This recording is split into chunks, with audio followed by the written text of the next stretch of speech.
Good day, everyone. Welcome to my YouTube channel. My name is Isaiah Bell. On this channel, we will cover anything related to finance or anything related to an exam on finance. All right, today we're looking at covering questions on the SIE and Series 6. Now, I say both because those exams relate heavily.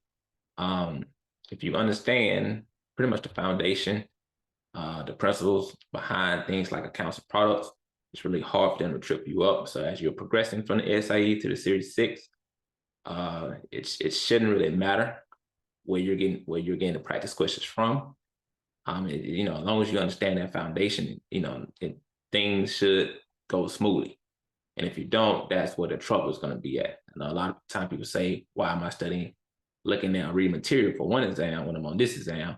And again, those two relate closely, right? And if it's the same test topics on both exams, most of the questions are going to come from products. Products mean equity or debt products, and accounts. Accounts meaning individual IRAs, individual accounts, custodial accounts, things of that nature. If you understand those things, then it shouldn't really matter where you're pulling those questions from, right? But I do understand the concern. So again, these questions will relate to the SIE and the Series 6. As you're going through this video, feel free to hit pause and try to answer the question before I give an answer. I try to break down things best I can and give a clear explanation. Please like, share, write a review if you enjoy what you heard. There will also be a link in the description for you to go to my course on Udemy, where you're able to purchase my full course where I teach a full course on how to pass the SIE and how to pass Series 6. I pretty much go through every topic as it relates in the book, and I kind of break things down, and I also go through review questions at the end of each section. So feel free to click the link and go purchase that course. And if you need additional help, feel free to reach out. All right, so let's get started.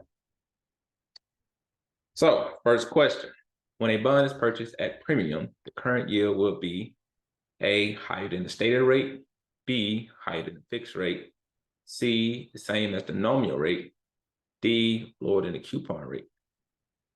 All right, so first thing I'm going to point out here is, for test taking purposes, if you see a question and if you have a question and in the answer choices, one or more or two or more of the answer choices is the same thing, then they cannot be the answer. All right. So meaning, let's look at A, B, and C. The stated rate, the fixed rate, the nominal rate, or actually A, B, C, and D. All right, A, B, C, and D. Stated rate, fixed rate, nominal rate, coupon rate. Those are all the same. Those are the same. But now, they do start off different. But if we look at A and B, they start off the same. Right? They start off the same. Higher than the stated rate, higher than the fixed rate. Right? They start off exactly. They word for word, they say the same thing. Stated rate, fixed rate, same thing. That's just referring to your coupon. That's just referring to the interest rate that you're going to be paid. So stated rate, fixed rate, nominal rate, coupon rate, that is just the interest rate you're going to be paid for purchasing this bond, right? So we know A and B can't be the answer. And we haven't really focused in on what the question is asking. We just know that A and B say the same thing, so we're going to go ahead and cross them out. All right? So let's cross them out. A and B. So when a bond is purchased at a premium, the current yield would be. So we're looking at the current yield, and we're talking about a premium. So a premium means that if you're familiar with the seesaw, we know that on the left side is going to be our dollars, on the right side is going to be interest, and the seesaw is going to kind of tilt this way. So our dollars are going to go up, interest is going to go down. So if the dollars are pointing up, this in here is a premium, right? That's a premium. Your coupon or your fixed rate is going to be right there in the center of the I'm just going to put coupon. It's going to be right there in the center of the seesaw, and it's not going to move. It's going to be that axis. It doesn't move. What comes next is your current yield, yield to maturity, and then yield to call. All right. So now as we look at it, as we've laid it out, and it's, you know, the order that I put them in is going to follow that order, no matter how the seesaw swings. But we see that the current yield is lower than the coupon. The coupon is above the current yield. So our correct answer here will be D. Right. And as long as you understand that seesaw, I get a lot of times that people come to me for tutoring, for one-on-one tutoring. Bonds and options is a main concern. Right. And remember, bonds and options follow under products. Right. Products are going to be tested heavily on the SIE and the Series 6 exam. Right. So bonds is a main concern. And the one thing I try to drill in them is, if you understand that seesaw, you're going to get most of the questions correct. Right. All right. So D is the correct answer. Moving on. Number 2, what are 2 basic types of returns on an investment? All right. We're looking for basic types of return. All right. Return means that money that you're getting paid, or some type of profit that you made, a return. All right. Interest is definitely a type of return. All right. But interest is more of a subset of a return. And I explain that a bit shortly. Principal is more of what you put in. Right. It's the money that you initially invested. That's your principal. I think everybody pretty much understands principal. Right. B, capital gains and incomes. Those 2 are definitely types of return. Dividend and interest. Those are definitely types of returns. Dividends is also one of those subsets. Short term and long term, I would say both of those are definitely subset. Right. And when we say subset, we just mean that they fall up under something else. Right. So what do we mean by that? All right. So let's start with short term and long term. Short term and long term gains fall up under capital gains. Right.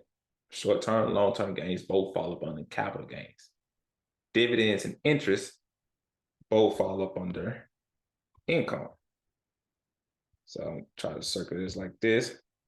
You got short term and long term fall up under capital gains. We got interest and dividends. I just write it over here. Interest and dividends falling up under income. All right. So your 2 basic types of returns are going to be capital gains and income. Those are going to be your two basic types. And when we look at this, your principal is what you're going to put up. Right. So let's say we initially invest $1,000. Right. If at some point, if we hold the money, say the money is held for more than 365 days, or just say 366 days, say 360 days, well, that's a long-term capital gain. Right. And if it's held for less than 365 days, or less than 1 year, well, that's a short-term. It's a short-term capital gain. All right. So you have 2 types of capital gain. You got short-term, you got long-term, and it just simply depends on how long you held it. Right. And the capital gains, this goes for capital gains, and this also goes for capital loss. It can be a short-term loss, or it can be a long-term loss. Right. So capital gains and capital losses. When we look at income, Again, we have interest and then we have dividends. Well, interest is going to fall up under debt. Dividend is going to fall up under equity. Debt comes in the form of bonds, capital, corporate bonds, treasury bonds, T-notes. Equity comes up under, common stocks and preferred stock. Right? So the answer is B. Number 3. A customer purchased 100 shares of BOB common stock for a total of $3,000. After 1 year, they set a position for $3,200. BOB paid $1 per share in dividends over the year. What is the total return? Right? So we have 100 shares of BOB common stock. They paid $3,000. After 1 year, they set a position for $3,200. So we see a $200 profit. That $200 profit it was after 1 year. So we see that's a long term. Sorry, right? Long term capital gain. Right, and then they paid $1 per dividend. They own 100 shares. They got $1 per share in dividends. So this means that they got $100 in dividends, and this is income. That's income, right? So the 100 plus the 200 gives us 300, and we simply divide that 300 by the initial investment of 3,000, and we get 10%.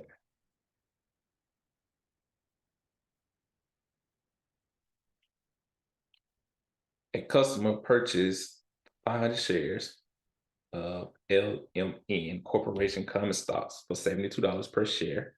After holding the position for 9 months, that's important, 9 months, that's less than a year.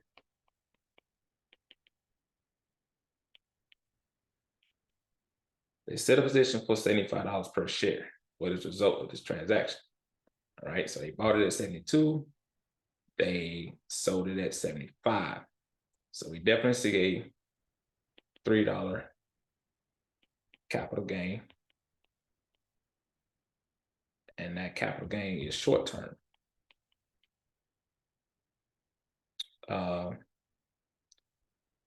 But if they made $3 per share, they have 500 shares, so that's $1,500 that they made in capital gains. And we just said it was short term because we said it was not 9 months. So we're going to say D, a $1,500 short term gain. Right? Betsy Bingham asks you what her current yield would be if she buys a 6% corporate bond at $1,200. The answer is, well, let's see. So basically, when we start these questions like this, we're going to our formula. Current yield equals annual interest divided by let's just say market value, or current market value, CMV, current market value. All right, so annual interest is going to be $60. How did I get $60? Just take your 6% coupon that you have and you divide it by par. Par equals 1,000. So 6% times 1,000 gives us $60. And our current market value is $1,200. It's $1,200. And then now you simply divide the 6% divided by the, or $60 divided by the 1,200. I don't know that off the top of my head. I want to say it's 5%. Let's make sure we get the right. Let's make sure I get the right answer. But I want to say it's 5%. So we have 60 divided by 1,200. Right, it's 5%. 8. Okay. XYZ Corp. On number 6. XYZ Corp. pays a quarter dividend of $1. Common stock is currently valued at $160 per share. What is XYZ common stock dividend yield? XYZ common stock dividend yield. All right, so there's a quarterly dividend. There is 4 quarters in a year. Multiply the 4 times the dollars. We know that we're getting paid $4 in dividends annually. $4 in dividends annually. Right? To find a yield, we just simply, it's kind of like the same thing with the bond. We're looking for with the bond, we're looking for the current yield. And same thing here with the common stock, we're looking for the current yield. Or we don't know what the stock is yielding. Right? It's the exact same thing. So to find that current yield or yield or dividend yield, let's say dividend yield. Let's say DY.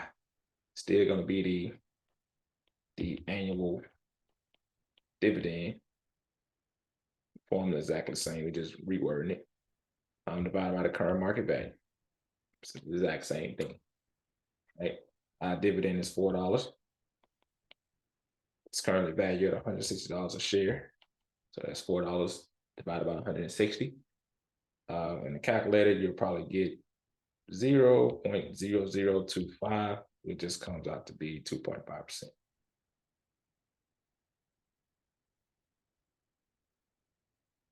Right?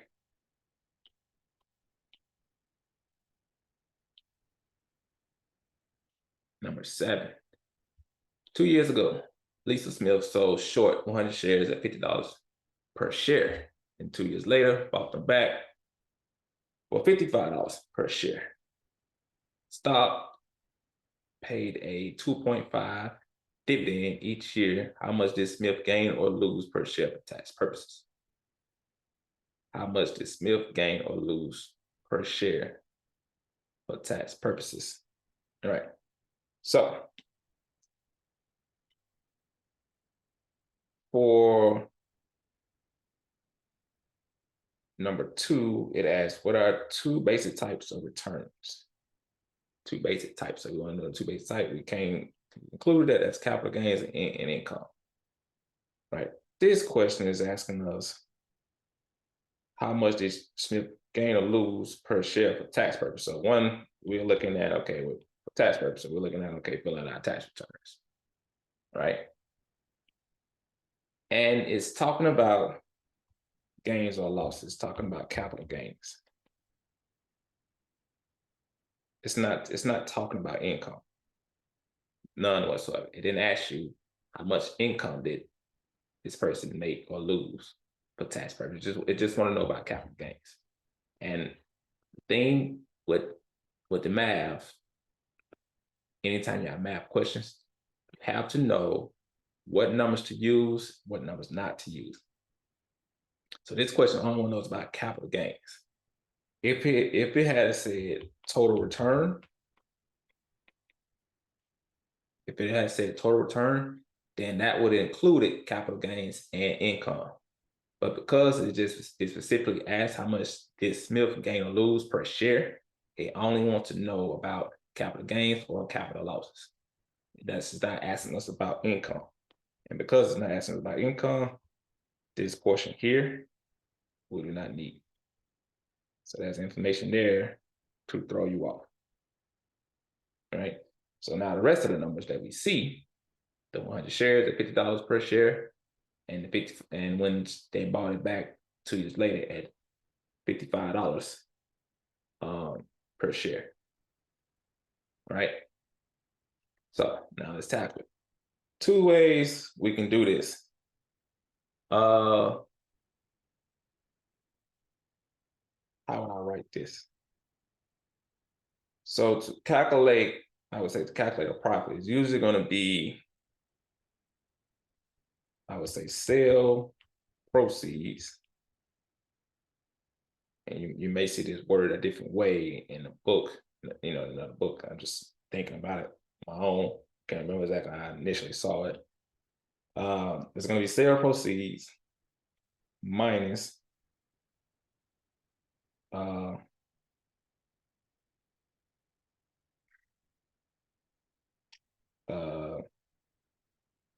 let's say investment amount.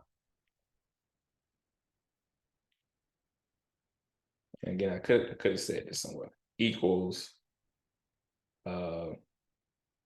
gain or loss. Some sales proceeds right up here minus we can say principal amount, what you initially put in. So equal either gain or a loss. So what do you mean by sale? Right, so they sold it short for $50. So that's your sale right there at $50. So that's simply saying $50. And they bought it back. They bought it 2 years later. They bought it back at $55. So that's the $50 minus the $55. All right, 50 minus 55 is a negative $5. Right, that's a $5 loss. So I was saying, and the question kind of throws you off, okay, because you may be thinking that, okay, when they sold it short at $50, this is them putting $50 in, right? And essentially they are making a trade or making a bet, but that's the sale. That's the sale. They're selling something they don't own. That's how option works. So that's how you selling short works. You sell something you don't own. So that's the sale. And they buy it back 2 years later at $55. That's the investment amount. That's your principal. That's your initial capital investment. Right. So we have to follow the formula. And so we see the $55. I mean, the $50 minus $55 gives us $5 loss. Another way we could have looked at it, and this is usually how they a lot of times they do it in the book. They use the T chart. Left side is debits, right side is credits. They use it in accounting as well. You may see it if you're studying for the Series 7. I typically like to do the T chart. They tell you when you learn this, don't think because one side is negative and one side is positive. They're correct, but for this purpose, we're going to say this side is positive and this side is negative, right? But they tell you not to do that. They're correct for making that statement. In accounting. Here, I do think when we're looking at the investment, I think it works just fine. So if I would have said this side, again, was the 50, and this side was the 55. No, I have that wrong. Yeah. No. Yeah, I definitely had that wrong. So yeah, that won't work. Let's just use what we have.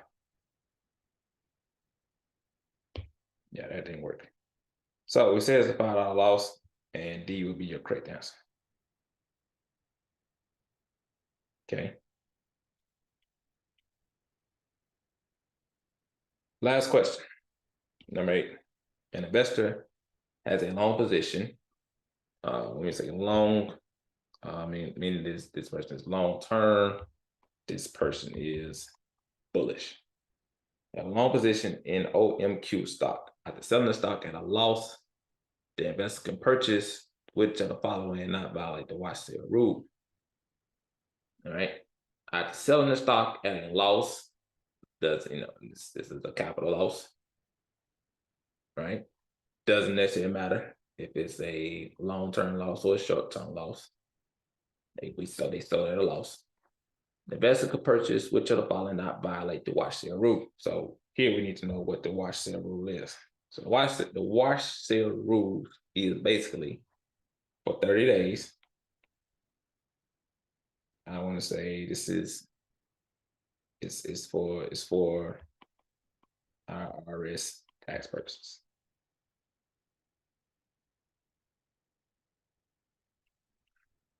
Yep, IRS tax purposes.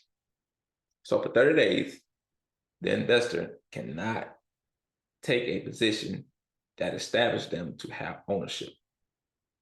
The wash sale rule basically says for 30 days, for 31 days, the investor cannot take a position in a security, in an investment they just sold at a loss. They cannot take a position that puts them to establish ownership. So if you sell, if you own AMC, right, and you sell it at a loss for the next 30 days, you cannot buy AMC back. You cannot buy AMC back and and take a position in it. For the next 30 days, you cannot buy AMC back and take a position in it. All right. If you want to file it on your tax return at a loss. If you do, you immediately basically violate this rule and you cannot file AMC on your taxes. All right. So we gotta look at the options that allow us to take the position at AMC at we gotta look at the option that allows us to take a position at AMC to have ownership. Right. So A says OMQ put options. Put options means this person is bearish. Warrants is something that the company sells you. Warrants are usually bullish. Convertible bonds. We can also say the convertible bonds is bullish. Convertible bonds you convert into common stock. And then we have the call options. So B, C, and D all allows us to purchase, or all allows the investor to purchase common stocks or to take ownership.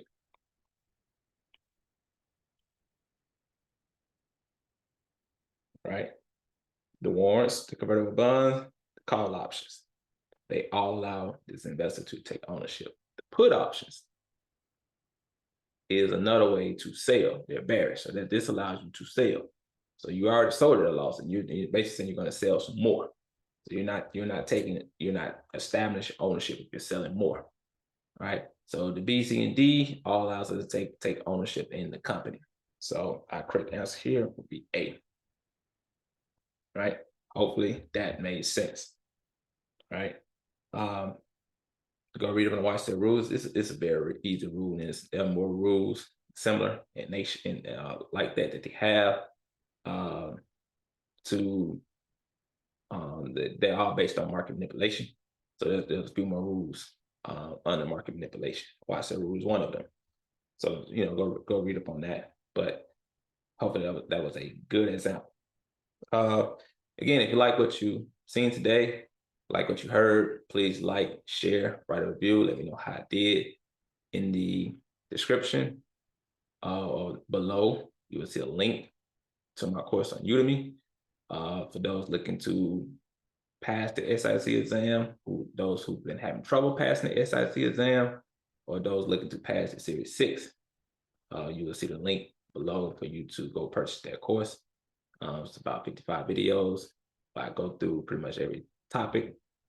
And I go through test questions to help you get prepared for the exam. Other than that, hopefully you enjoyed. Again, like, subscribe, and have a good day. Thank you.